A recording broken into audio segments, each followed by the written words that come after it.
Hey everyone! Welcome back to Tech Alley.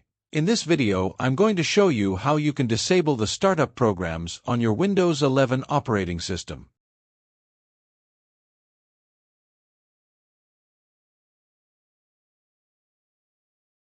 So let's say you just open your Windows operating system and some software starts at the time of the startup of your Windows operating system, even though you don't require them. In my case, for example, I have installed the Discord app, which just starts when I restart my Windows 11 operating system and I want to disable it. So how can I do it? Let's see. So for this, you need to open the Task Manager app. So you can open the Task Manager app by just right-clicking on your Windows Start icon.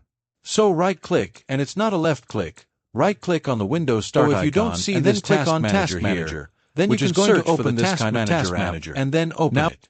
Once the Task Manager app opens, you need to click on the Startup tab here at the top. So just click on the Startup tab, and here you will be able to see all the startup programs which starts when you restart or start your Windows operating system. So as you can see, as I have mentioned, I want to disable Discord when I start my Windows operating system. Right now it's enabled. You can see the status of each and every program which starts at the time of Windows startup. And if you want to disable it, just select the software or app and then click on Disable. And this is going to disable this startup program on your Windows 11 operating system. Similarly, I want to disable Lincoln Launcher, so I can select this and then click on Disable.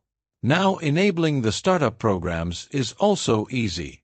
So when you click on any program which is disabled, you can just select this and then click on Enable, which is going to enable that startup app on your Windows 11 operating system.